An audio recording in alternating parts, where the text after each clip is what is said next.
Yo, what is good, my anime people? What is good, yo? Guys, Blade of the Immortal. Absolutely crazy, guys. Wow. I. These are the types of things that, for some reason, I get more hype for the rewatching of the other versions when nice, clean, like storytelling and making you actually question the character that you're even watching and if they could actually follow up what they can, been promising they'll do, and all of a sudden they're showing you ample signs of maybe falling back on their true one thing that they, put out there that they're going to do in the first place. It's tripping me out. So much so that I thought I was gonna do my first.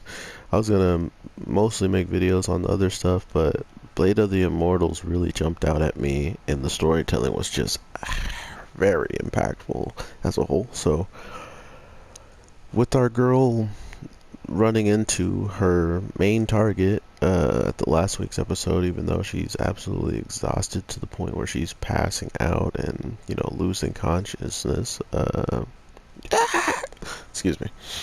I think it's safe to say that everything that comes up from here on in is going to either, be the understanding behind what's truly kind of popping off in the background of the main bad guy was seeing, I think that was his ill grandfather, right?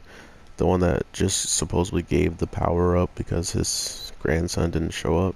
I was wondering why he said anybody who would try to block the path of if you aim your blade at me, uh, you're aiming your blade at me, my grandfather, or no, it's just if you aim your blade at me, you're aiming at thousands of the Ryu followers. And then he said, and anybody who tries to, stop me or my sick, ill grandpa on our path to where we're trying to get, will destroy him.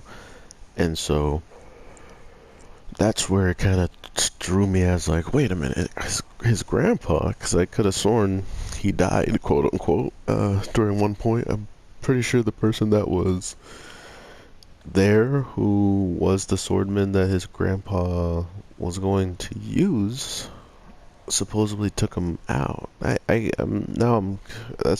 only thing I'm like confused about, and another reason why I usually like to watch twice or go over things, but the only time I remember what I wasn't very clear on is when I get to talk to you guys, which is always fun, and I get to throw this answer out to y'all. I mean, look, any of the anime people that really like to just help me out, they come to the day, save the day. But if you don't want to be spoiling it because it is something spoilery or something like that, definitely be careful of the comments. But we don't usually get spoilers like that here, so it's nice. Other than that, we really get to see this, ruthless leader of the crazed and deprived, and these disgusting people that do all these things clearly for him. From our perspective, that's the only thing we see it as, right? Like, whatever you do is because he ordered you to do it. And more or less, every person we've met that's in the gang has been their own motives for why they're in it, because they could reek in its benefits and do stuff that they wouldn't normally be able to do if they're caught by certain, people. Now they have thousands of followers to back them, and while they're doing the stuff that they're doing to get away with it, which kind of gives you give you how messed up this world is still. Because look at old boy, who we just cut off both of his arms, and he probably got two bone shivs as arms now waiting for us. I just made him naked. That's nasty.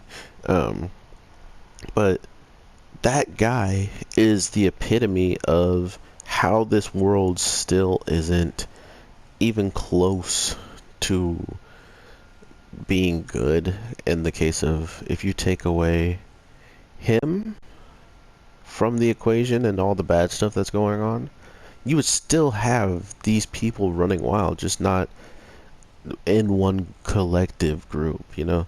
You can't just look in a barrel and see them all in there and be like, oh, whoa, wow. Look, that's Jason and Freddy, and this is every single big Halloween killer guy, you know? Like, that's how it is. That's what it feels like. People that just have nothing really to live for and maybe bumped into him or had connections to people that knew people, you know, it just feels very, very all methodically like built up an empire of whatever was around and put a true worthy king on the crown and just, you know, kind of gloss it over that. It gives me a reminder of a show that I really, really love. But I don't want to put that comparison out there because I don't think anybody would really. I don't know. I don't really care if anyone agree with me or not because it's just an opinion.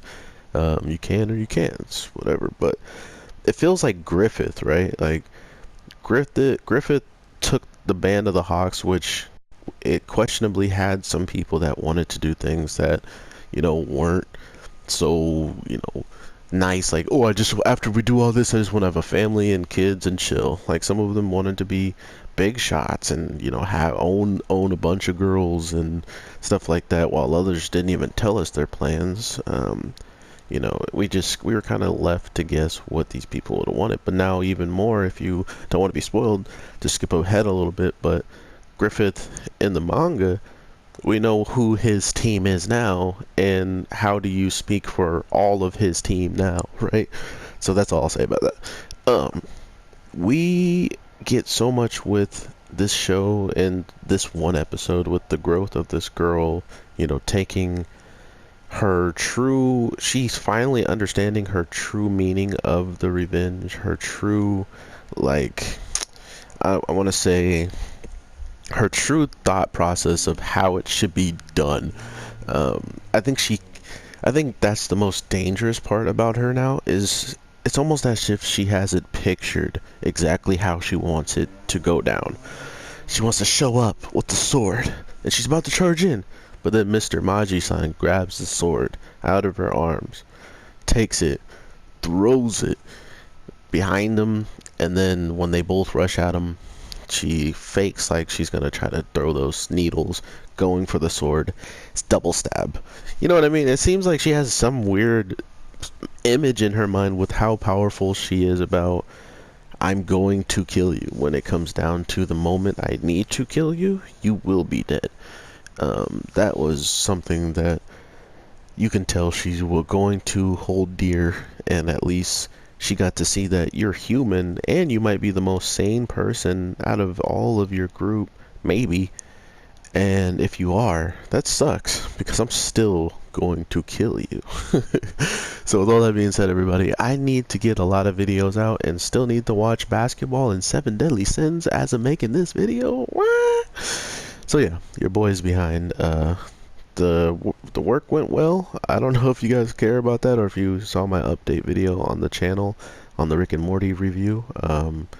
But yeah, if you guys did and you want to know, the sub shop job thing was pretty straightforward with what I gotta learn, what I gotta write down, and how the sandwiches are practically made. I just gotta learn the making of the sandwiches more than the actual order themselves. So with all that being said, I hope you guys have an amazing day, night, evening, whatever the case may be. I am your boy, the Anime J, and I will definitely talk to you in the next one. Peace.